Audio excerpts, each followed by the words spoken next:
Bismillahirrahmanirrahim. وَلْتَكُنْ مِنْكُمْ أُمَّةٌ يَدْعُونَ إِلَى الْخَيْرِ وَيَأْمُرُونَ بِالْمَعْرُوفِ وَيَنْهَوْنَ عَنِ الْمُنْكَرِ. Assalamualaikum warahmatullahi wabarakatuh. Dahiyah artinya menyembelih hewan kurban pada waktu duha. Karena itu aslinya. Jadi memang kurban itu bahasa Arab daha yudahi, idahiyah itu juga bahasa Arab. Tapi sangat beda sebenarnya sisi maknanya. Nah, kalau dahiyah itu Pak inti penyembelihannya. Kalau kurban adalah pendekatan dirinya kepada Allah. Ya. Tidak setiap pendekatan diri kepada Allah itu namanya kurban. Itu namanya udhiyah. Ya. Dan tidak semua udhiyah. Kalau setiap udhiyah pasti kurban namanya, pasti pengorbanan pada Allah Subhanahu wa taala. Jadi bapak-bapak sekalian, setiap tahun karena ada saya lihat ada kaum muslimin ganti-ganti itu setiap tahun. Tahun ini suaminya, tahun depan istrinya. Kalau satu janakna itu aja berputar 3. Kalau menurut hadis Nabi Pak, kulla'am, setiap tahun, tiap tahun. Dan yang menanggung rumah tangga itu namanya ahlul bait, yang punya rumah tangga.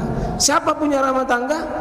Pemimpinnya rumah tangga adalah ar-rijalu qawwamuna 'alan nisa. Laki-laki itu umaranya rumah tangga, Pak. Abdullah ibn Abbas ketika menjelaskan ar-rijalu qawwamun, ar-rijal limakna al-umara fi ahli. Laki-laki itu, kalau masalah laki-laki Pak, dia adalah penanggung jawab rumah tangga. Jika suami berkurban, insya Allah istrinya 1, istrinya 2, istrinya 3, istrinya 4, semua masuk kategori berkurban. Istri 1, istri 2, Pak, istri 3, istri 4 ditanggung itu semua. Istri 5 tidak. Istri coko-coko selama sah masuk secara syariat. Ya. Adakah? Saya tidak tahu.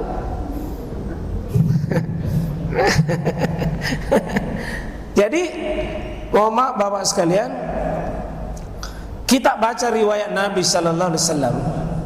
Nabi itu pernah menyembelih 100 ekor unta, bukan kambing. 100 ekor unta. 63 beliau potong langsung dengan tangannya. Sebagai bentuk keutamaan yang berkurban itu menyembelih langsung. Tapi beliau serahkan berikutnya itu kepada Ali untuk dipotong. Itu artinya Pak, kurban tak bisa dipotongkan oleh orang lain. Bisa diri tak, itu kebiasaannya Nabi, bisa juga orang lain. Nabi ini berkurban semua atas nama dirinya dan keluarganya. Tidak ada di situ disebutkan atas nama istrinya, Khadijah misalnya, atau atas nama anaknya, atau atas nama siapa yang paling dekat dengan Nabi. Tidak ada Pak, semua atas nama Rasulullah. Ya. Karena itu jemaah sekalian, salah satunya yang paling penting bagi kita ini adalah memulai dengan semangat pengorbanan ini dihadirkan. Sesudah kita banyak berkorban mendekatkan diri kepada Allah Subhanahu wa taala lewat puasa, lewat qiyamul lail. Sekarang ini bentuk pengorbanan fisik bagi yang pergi haji. Yang tidak pergi haji, ini kita gimana kita konsentrasi mengelola kurban kita itu lebih menggairahkan, lebih produktif,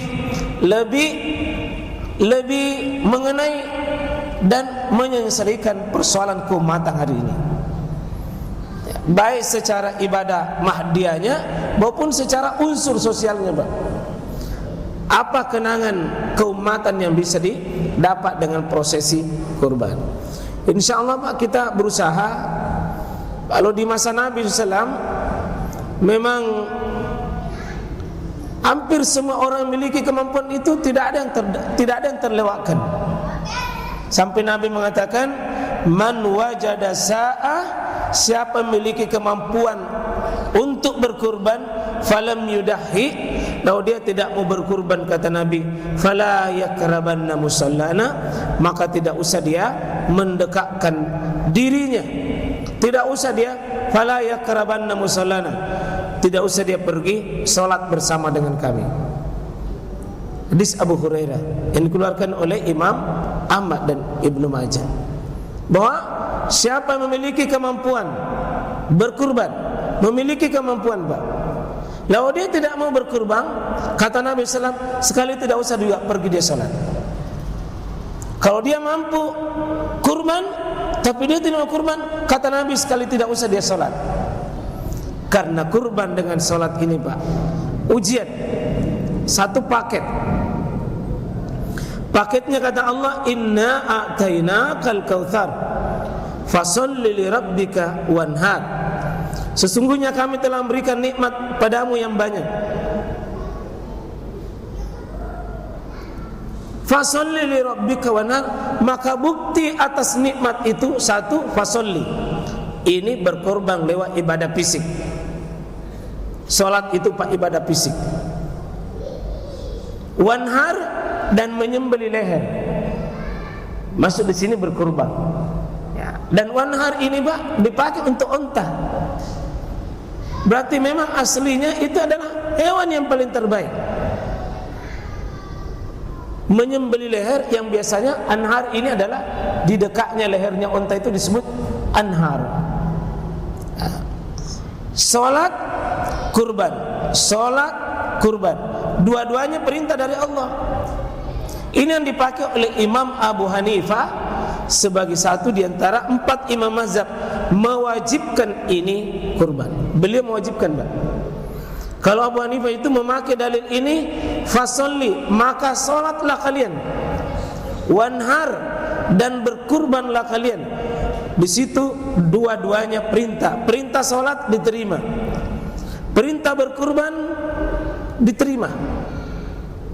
Kalau ada orang mau terima perintah salat tapi tidak mau terima perintah berkurban, maka ayat itu dia potong dua. Ini yang bagi yang sanggup, Pak, dan mampu. Kita berusaha insyaallah, ya, karena ini jangka waktunya, Pak, 1 tahun, maka 1 tahun ini dipersiapkan. Setiap tahun, tiap tahun untuk kita berusaha buktikan bahwa kita tidak suka menakar-nakar dan menawar-nawar apa yang Allah perintahkan. Fasholli li rabbika wanhar, salatlah dan berkurbanlah, salatlah dan berkurbanlah. Kalau tidak mau berkurban, kata Nabi, sekali tidak usah salat.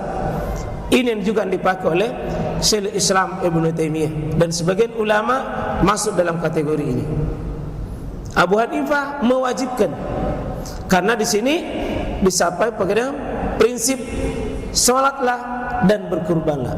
Meskipun seperti Imam Malik, Imam Syafi'i dan Imam Ahmad bin Hanbal mengatakan itu perintah di sini adalah bukan perintah wajib, tapi perintah yang sifatnya anjuran atau sunnah.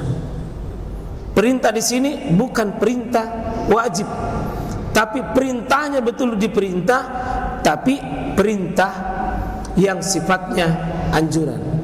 Nah, saya lebih cenderung Pak, kita tidak melihat wajib dan sunnahnya, tapi praktek Nabi. Sejak Nabi menerima perintah ini, beliau tidak pernah tinggalkan berkurban. Beliau tidak pernah tinggalkan berkurban.